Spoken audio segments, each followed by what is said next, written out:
Hi there, folks. Simmon here. This is the Trans-AtlanTak Tournament of 2023. We do this every year. It is the New World versus Old World, which almost always ends up being USA versus Europe, but there are some other things in there as well.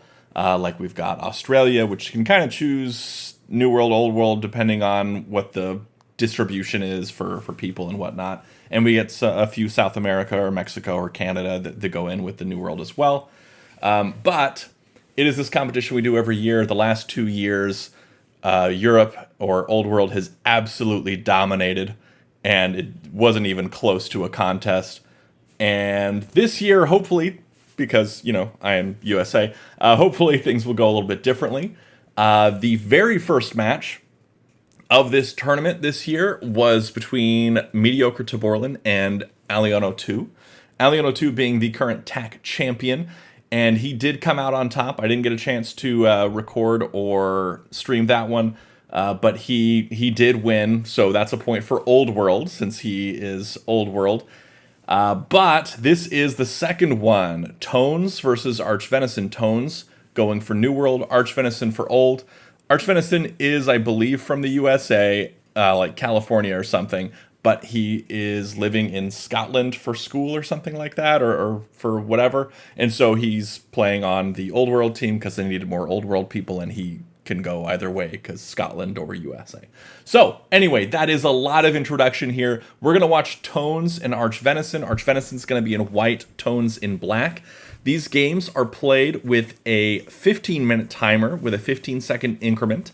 And then on 35, on move 35, 15 minutes gets added to their clock. So it's this extra thing that we're doing with time so that this single game match can be a little bit longer, a little more in depth for these players. And also they are played on a 6x6 board. So without any further ado whatsoever, let's jump right in to this Trans-AtlanTak match between archvenison and Tones. Okay, so right away we see the opposite corners drop from archvenison and Tones. Let's see if Arch goes for that Knights opening that is so popular among the top level players here. He doesn't. He goes straight for the center control play, which was popular, which was the most popular thing a couple of years ago. Let's see.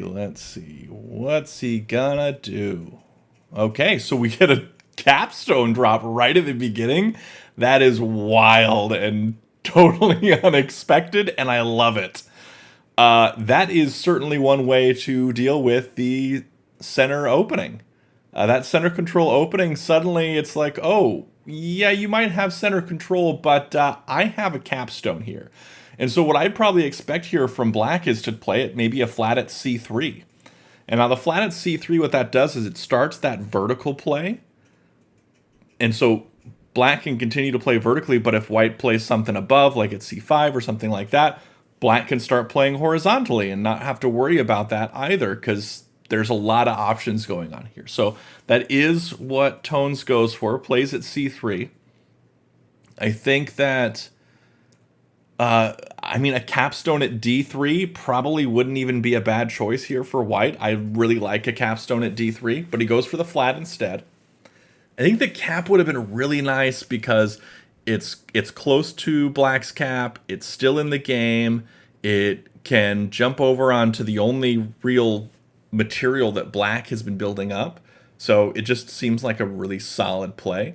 But Arch seems to be waiting, biding his time a little bit to play that capstone, which might work out for him. Typically, an early capstone is going to be a lot stronger and a lot more influential in the game.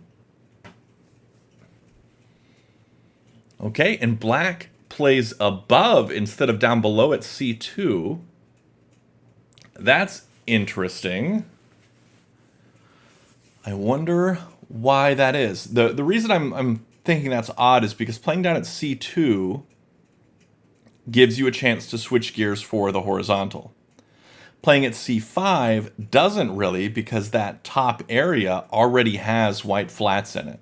So you're not going to be able to just go around as easily as if you had played down at c2. Now we see white playing down at d2, continuing that vertical line. Black does have momentum here, but white is planning on making a capture at some point to cut this this off. Oh, dropping the capstone right away. That's a good play here.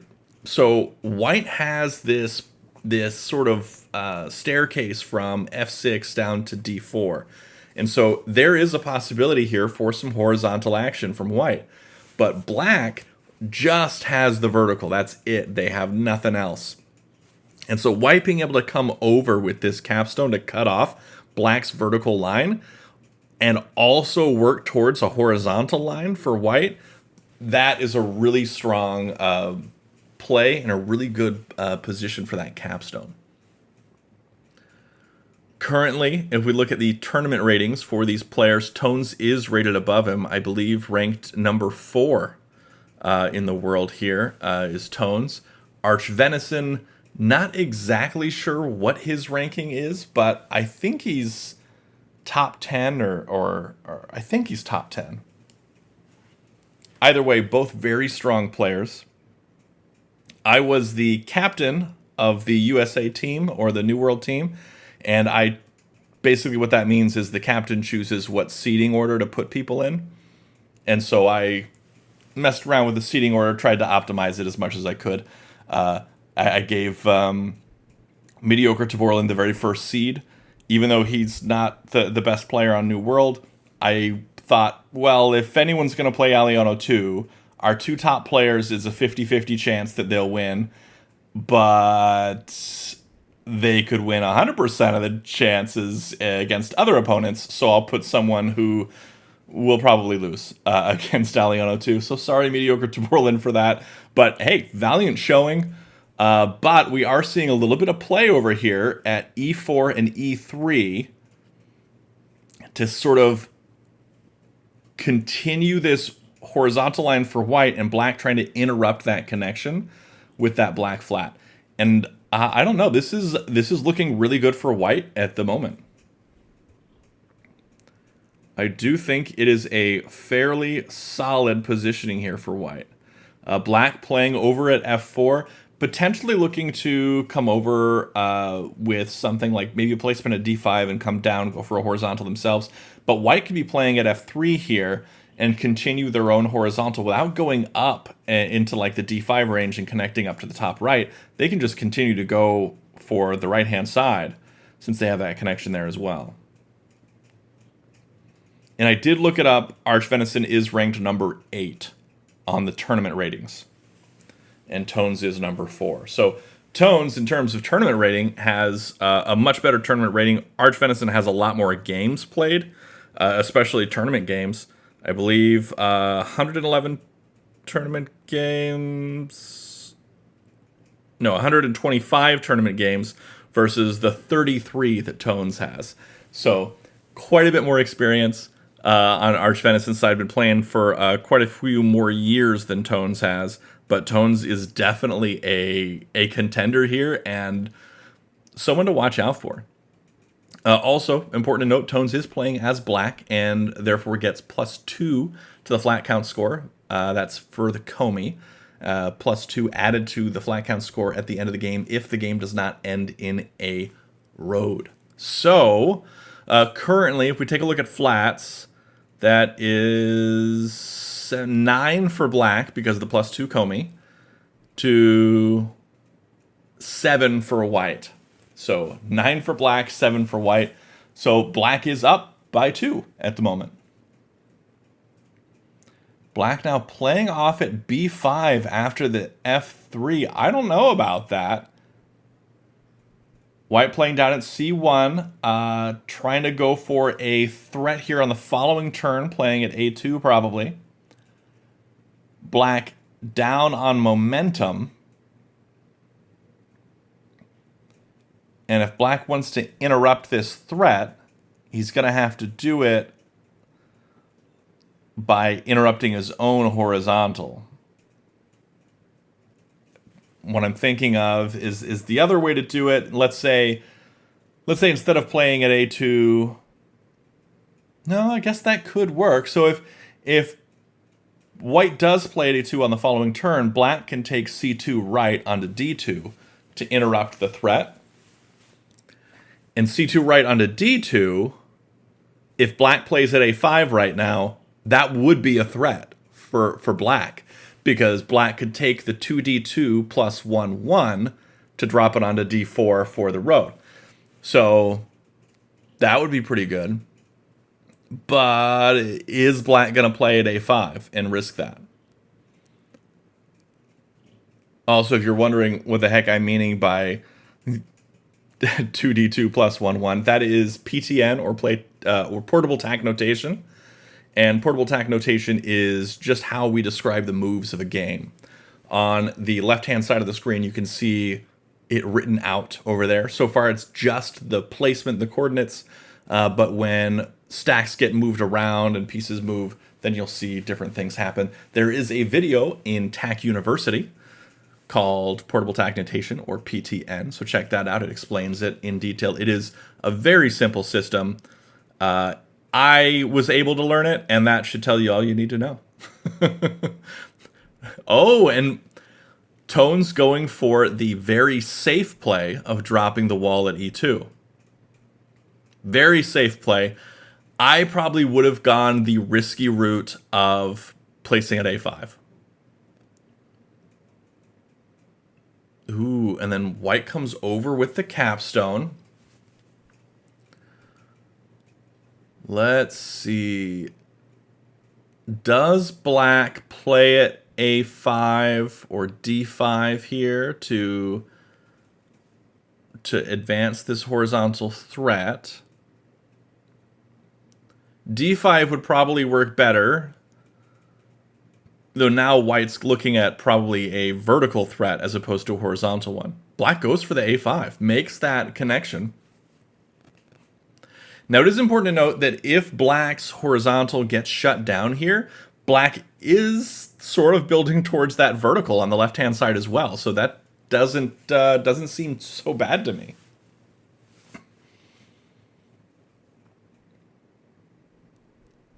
Not too bad at all.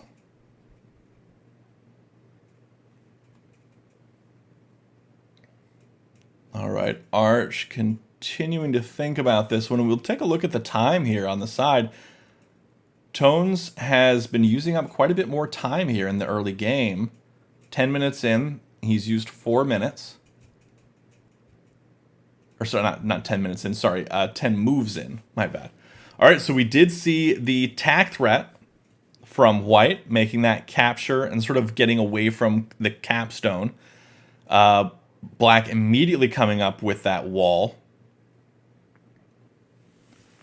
Now, white can renew the threat by placing it D4,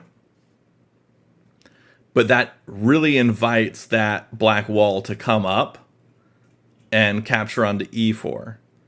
And white does not want that. White instead plays at F5 for the threat continuation.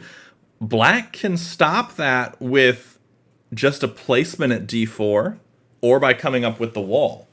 The placement at D4 works better for black's horizontal threat.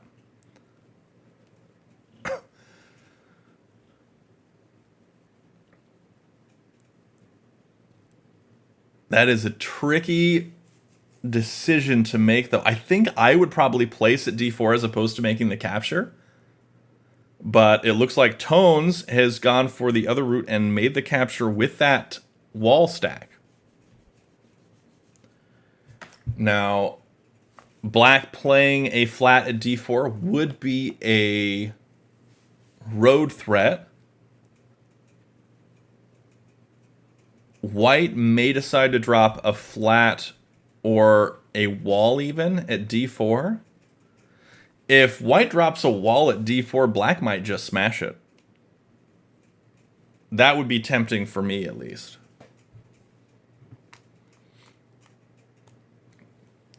But yeah, back to the time. Tone's still down there at the 11-minute mark. Archvenison, just 12.5 minutes. So spent quite a bit less time Archvenison has.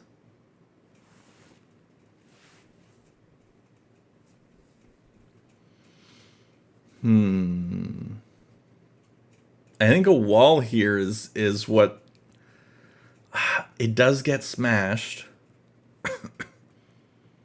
Oh, the wall at b4. That's a smart play. Now black knows that white can come up with that wall at any time to cut him off. But black can also still just play at d4 here and make that threat. Not only is he making that threat, but then white, if white wants to cut him off by coming up with that wall, then black just plays again at b4. Aliano2 in the game chat there saying this looks lost. I think he's saying it looks lost for white because black's position is so much better right now. It's amazing how quickly that changed.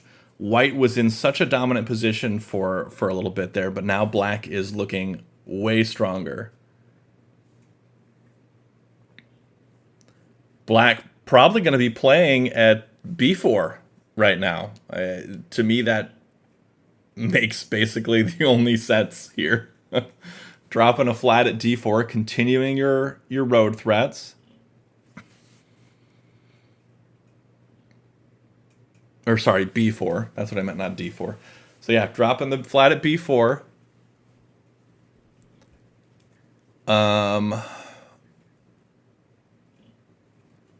This isn't close to... It's not like Tinue or anything, but it is a really strong position. White moves that cap over, self-captures to be able to come up to d4 and ruin things.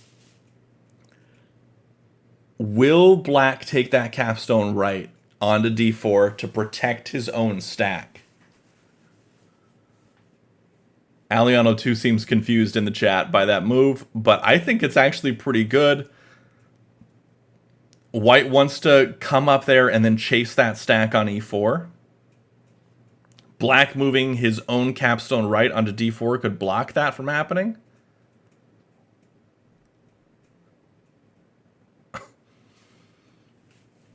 Oh, man. But that is a negative flat count differential move. If you're thinking, what the heck does he mean by a negative flat count differential move? We talk about that in the FCD, or flat count differential video of TAC University. It's basically a way of measuring the difference between your flat count and your opponent's flat count. He doesn't move the cap over. He instead plays at a4.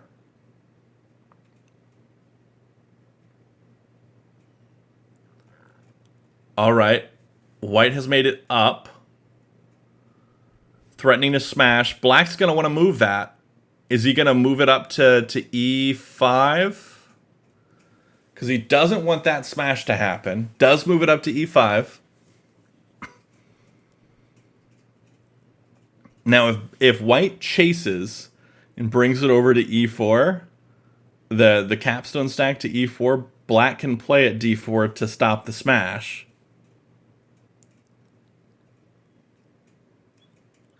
But that double stack on d2 can be problematic.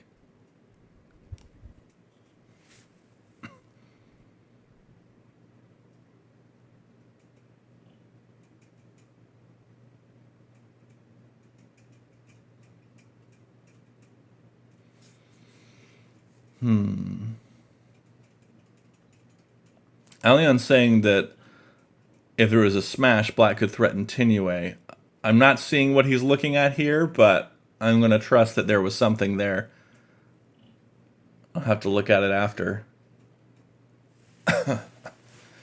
Black now switching gears, going for that vertical. Now this is close to Tinue.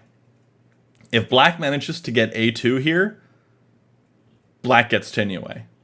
So white needs to do something to keep that from happening.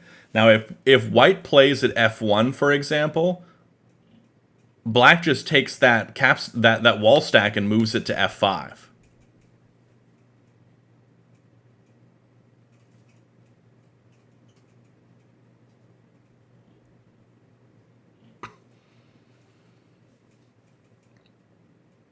So let's see. Yeah. F1.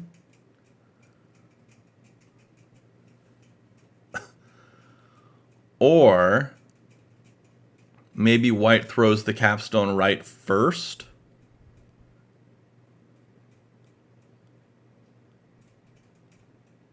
Throwing the capstone right first could work. And then, but black would still have the opportunity to move that wall right to stop him, because smashing that would allow black to get Tinue.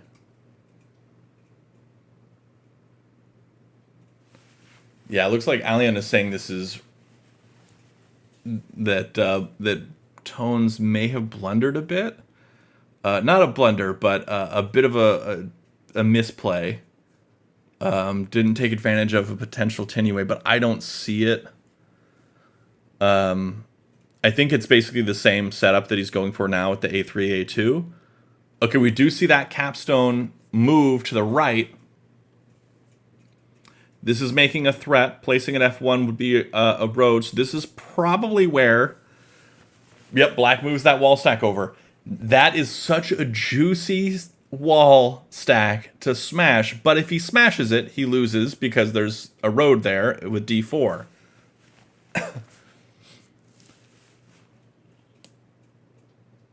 If he does something like drop a wall at D4 first, okay, so he's smart enough to have spotted that. Of course he is. But if he had dropped a wall at D4 so he could smash, black would have played at A2 and it would have been Tinue and game over. But he didn't do that. He instead played the wall at A2, which is the much smarter option here to stop that Tinue from happening in the vertical direction, which was basically inevitable at that point. Like, that was... He had to do something there. He had to be able to play at A2 a wall there to stop it from happening. And he did, so it's working out for him now. Arch has a little bit more breathing room now. But as Aliano2 points out, white has 5 flats showing, and black has 10 with the Comey. And says that it is not winnable from this position. I beg to disagree. Or differ, or whatever it is. But it is 100% winnable. Every game of TAK is winnable until the game is over. Because it is so easy to miss something and misplay and just screw up in TAK that, you can win very sneakily. And that is definitely something that can happen here. So it's not game over yet. Not close, I would say. Though black is in a significantly stronger position here. Significantly stronger position.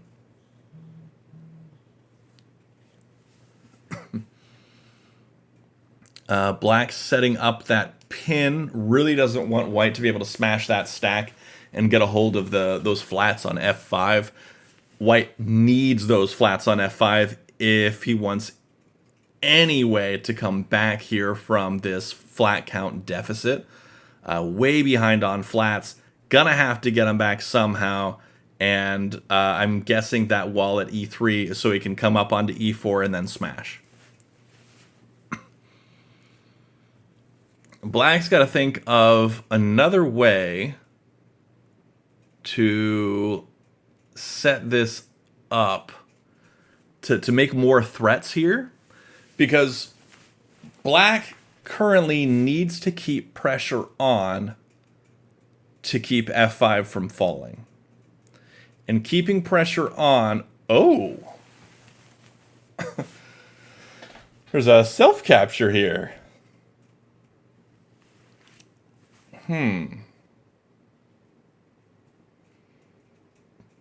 I don't know what this is about, but it seems fun, and I like fun. All right, so we're looking at the self-capture, hard cap now, hard capstone. what's he going for? Does he want to play at c4 and then try and use that capstone to spread down for a vertical threat or a vertical road at some point? White drops the wall at c4. Black going to play either b3 or d5, probably. b3 I don't like, though, because then that gives white a +3 flat count differential move with the 2d3 left 1-1. And a +3 move is exactly what white wants here. White has played 4 walls. 4 walls, which in terms of in terms of flat count differential, that is not great. Because none of those walls placed count as a flat right now. So every time he places one, that is a 0 positive flat count differential move. And placing a flat is a +1. So black, every time white plays a wall, black can place a flat and put himself ahead by 1. But if they're both placing flats, then it's +1/+1 and it stays even. So at this point, with 4 walls placed, that is a lot. That is a lot of walls. Black has placed 1 wall, and it did a lot of work.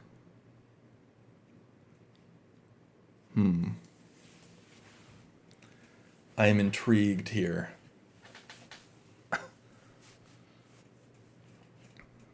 And Aliano2 is absolutely right.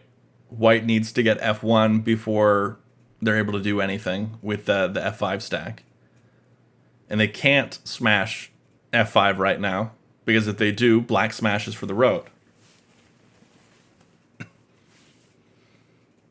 Although, if we take a look here, tone's down to 5.5 minutes. Archvenison's still at 10 minutes, which is a huge time difference. 4.5 minutes time difference is huge. Oh, look at that. Black placing the wall at e5, saying, all right, you want to smash that wall stack? You got one way to go. You can't go left anymore. You're stuck there. Okay. All right. I see the play. I see the play. White may still decide to place at f1 here.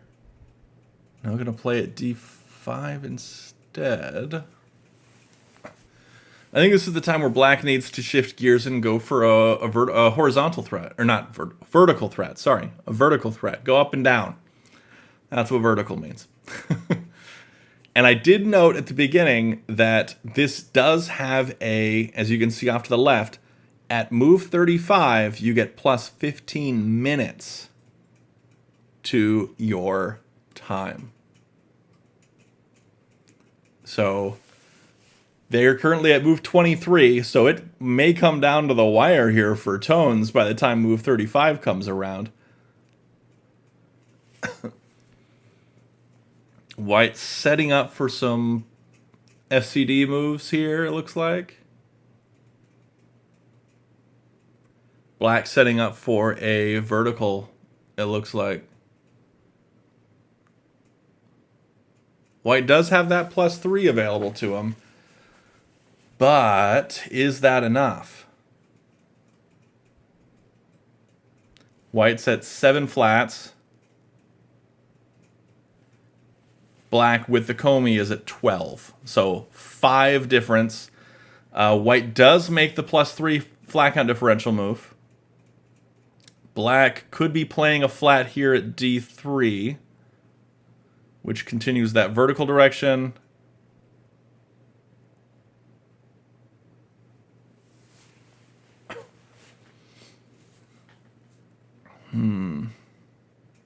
Maybe B2? No, it goes for D2. Okay, D2 makes sense also, because you've got that capstone there that can come down to smash anything, any wall that's placed there, so that's not a problem. So now probably black can just play up at D6. I was thinking about C6 for a second, but because of the wall positioning, D6 just works better.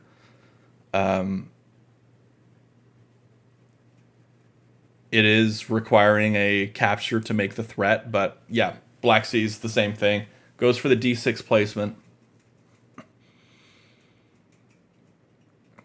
What is the next play here for white? Does white play like c6 or e6, something like that? E6 maybe, because then it's connected to that f6 flat.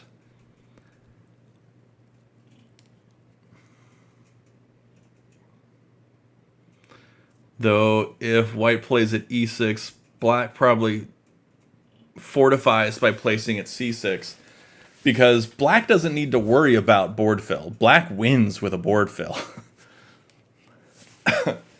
White's the one who needs to be cautious about getting too many spaces filled up here.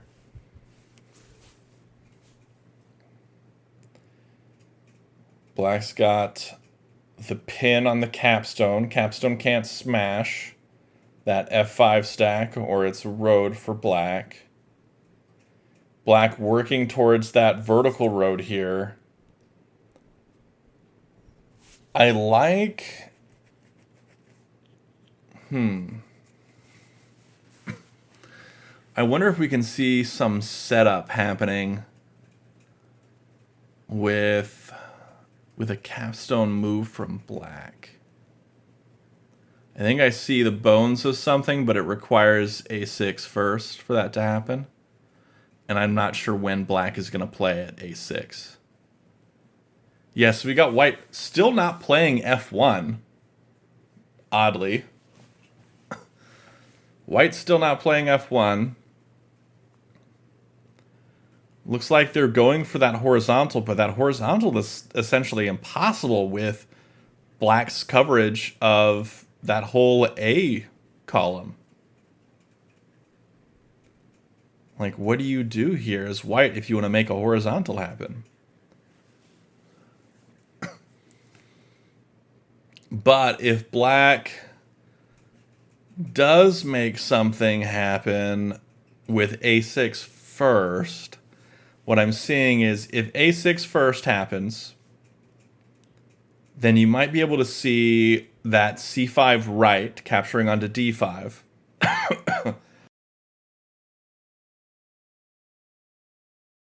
And then when that happens, if white responds with something like d3 minus to continue that horizontal line but also interrupt the vertical threat, then black can throw the capstone down onto d2, and that would be tinue. But that is, again, you would need a6 for that to actually work, and you would require white to come down with d3 as opposed to moving that b5 wall all the way right onto d5. But that's significantly further in the future and just a hypothetical line here.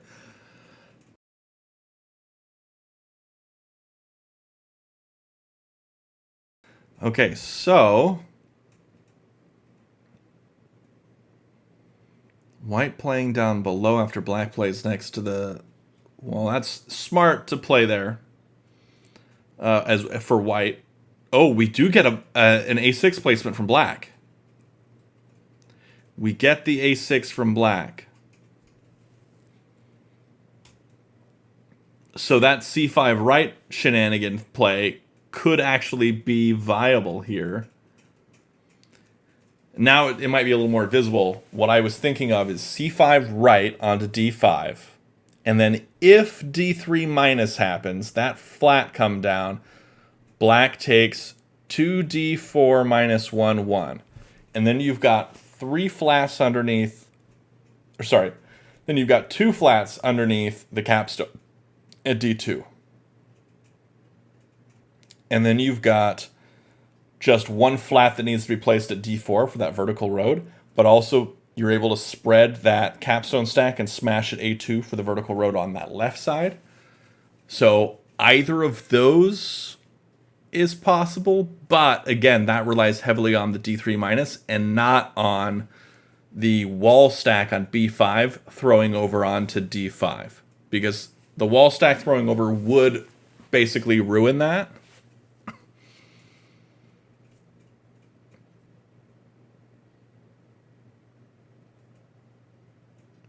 But if the wall stack comes over,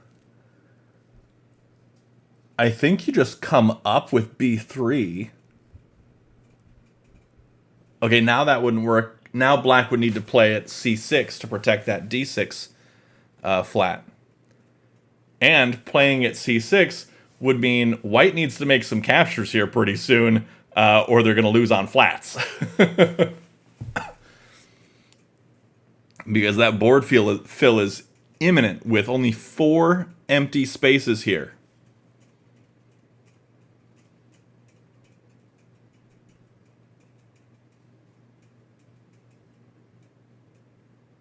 Yeah, 4 empty spaces. I think that this could work really well for black. Again, the c6 needs to drop first, but then that c5 right, I feel like sets something up really good here for black.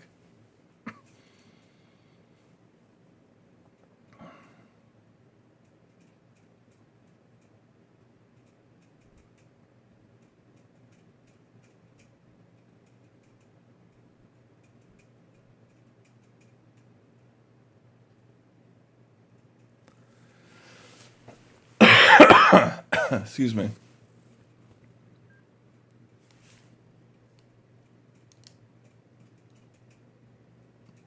Does play the c6. And the wall comes up right away. Okay, white is wanting to smash. But with that wall up, oh, does that c5 right work here? Yes, I think it would work. I think c5 right would work here. It would make that threat. It would force white to make a response. And the response of d3 minus works even more now, because now it's setting up that that vertical line for white. White doesn't need f1 because they can do the d3 minus. This, oh, but he plays at b6 instead? Why b6? I don't know that that does anything for him. White's going to smash here, right? Or play at f1. Because white can now smash without losing immediately. I feel like that play at b6 here was a bit of a mistake.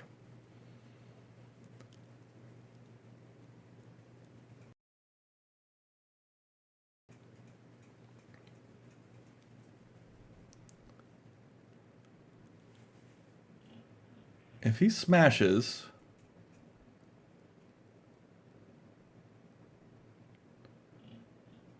he's got 4 under, so he can travel.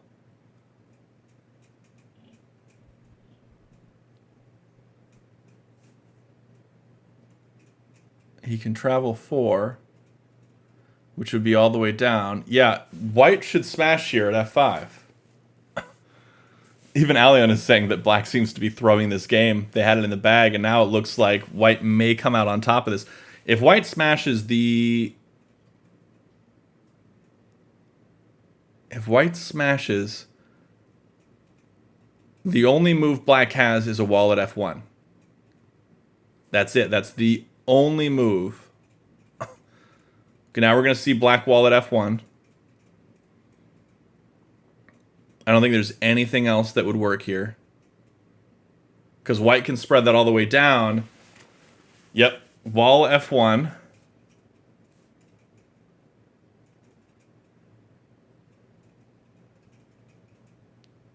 Now do you go e1?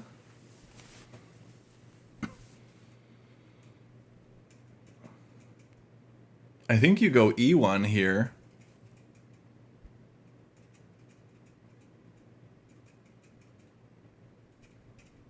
Or no, is bringing that cap stack down onto f3, is that Tinue?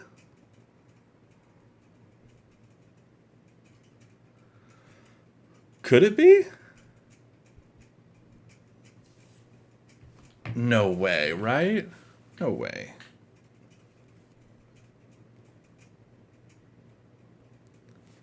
It's hard for me to visualize that without the board in front of me, you know? I have a really hard time looking at these positions because PTN Ninja has absolutely spoiled me. And so I'm so used to just opening up PTN Ninja, looking at that, and which messes with me in games because you can't do that in like a tournament. You can't use PTN Ninja. But man, does that seem like potentially really, really good? If he came down with it,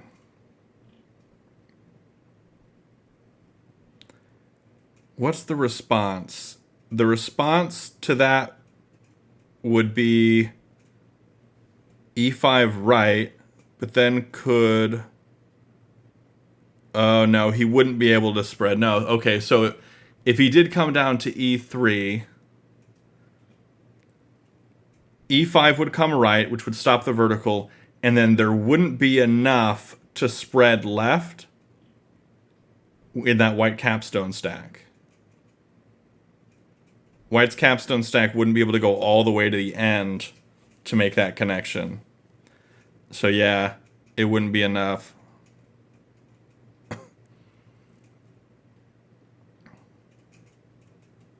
Could play it. No. He does go down, and then we do see the e5 right. So he made that play. Doesn't have enough to spread all the way to the left here.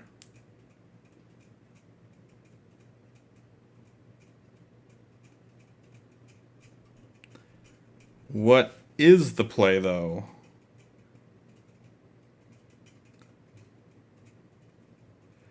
Is it 5f3 left 1-4? Because that threatens to spread left for the road. And it's got the black capstone hemmed in. Then black would need to attack it at the root on the right, probably by capturing up onto f1. Or, sorry, on f2 with f1. But yeah, I like the 5f3 left 1-4 move for white. It looks really good. But yeah, black was very strongly in the lead here for quite some time, and now white's getting a lot of positioning on him. Black's still up, however, by 3 flats. Still has a 3 flat count advantage.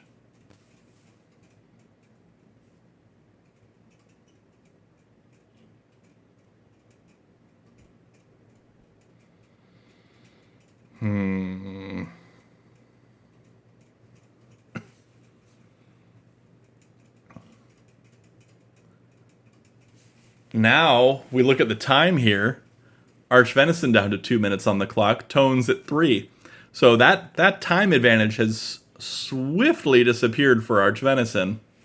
Taking a lot more time here in this later half of the game, which is very wise based on how complicated these positions have been.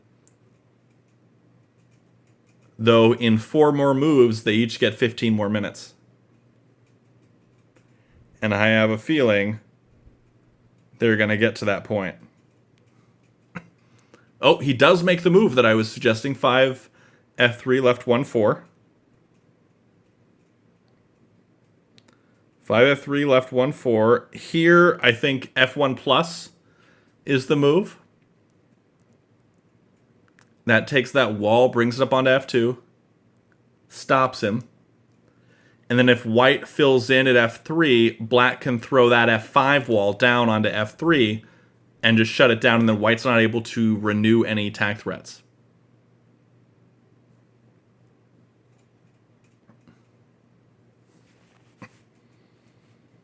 I think that's how that would go.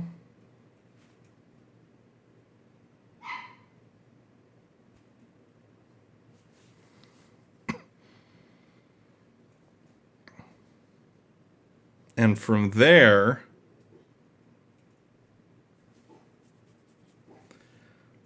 what do you do?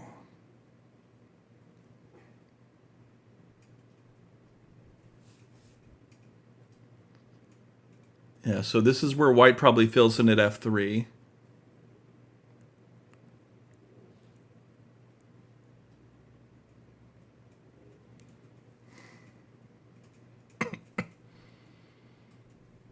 But is that gonna work? That is the question.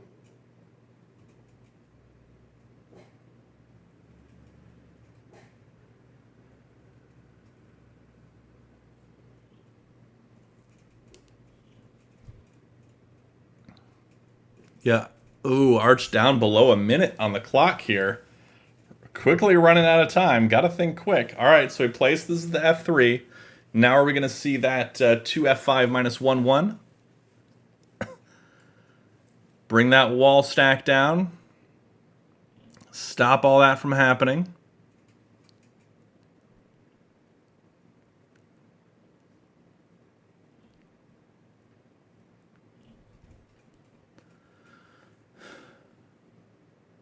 And then from there, I really like a spread left from white.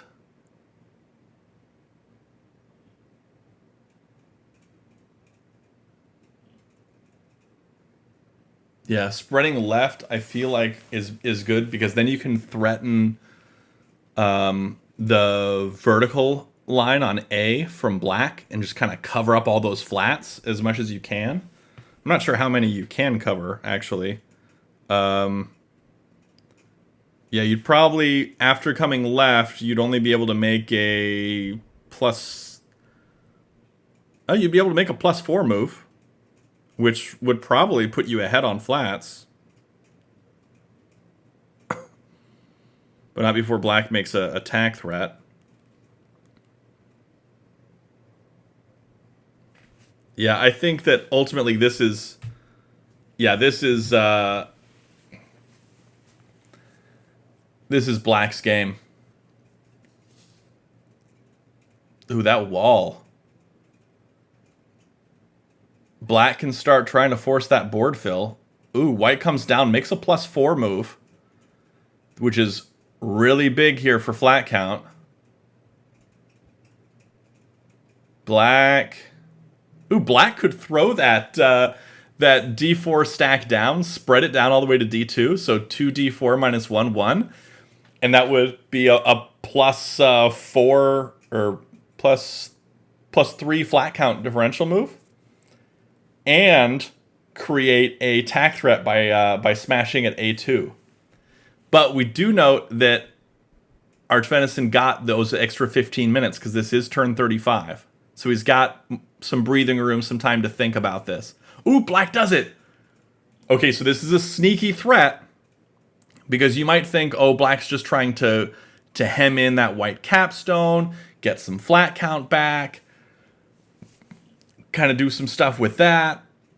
Maybe try and throw that D3 stack left to make attack threat, but it's really that that black capstone throwing to the left and hitting A2 that's the real danger here, because that is a road. White's got to have to stop that, probably with an A2 plus here, just to capture up with that wall stack, get it out of the hands of black. Though if he does that, black can place at A2 and renew the threat, again with that D3 stack. Black's in a pretty solid position here in terms of just positioning and way ahead on flats. Way ahead on flats here. And that's exactly where you want to be if you're tones and coming into the end game here. By way ahead on flats, I mean, I think he's up by 2. He's up by 2 flats. Aliano 2. Ever the optimist saying now it's truly over. Aliano 2 is not... He doesn't pull his punches when he's talking about TAC games going on and when somebody is lost or something like that. He's convinced when someone is totally lost, he will say it. And this isn't 100% lost for white. It is, I would say, a losing position in that it is you're behind and you have to count on you making great moves and your opponent missing good moves or potentially messing up here. Not 100% lost, but you have to rely on your opponent's mistakes if you're going to win here. Though black has made this move. White, after taking this long, has surely seen this smash. Because, I mean, he's taken 2.5 minutes to stare at this position. He's definitely seen the smash. He's trying to figure out the best way to get around it. Which to me seems like it's got to be A2 plus. He might be looking at A2 minus as a viable move here. But A2 plus seems like the go-to for me.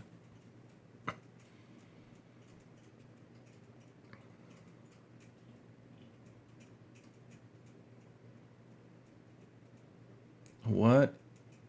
Yeah, I'm trying to see something that's better than A2 plus, but I'm not seeing it.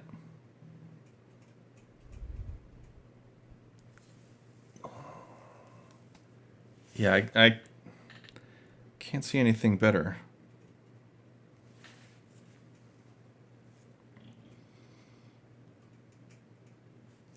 Because the B5 wall going left just gets filled in with B5. A2 minus might be good. Oh, he misses it entirely. Drops down with 3E4 onto... he self-captures. What? Okay. Alright, either he missed it or he's resigning in an odd way. Okay. That's it. Tones wins. If Tones sees it, I'm sure he does. He planned this move.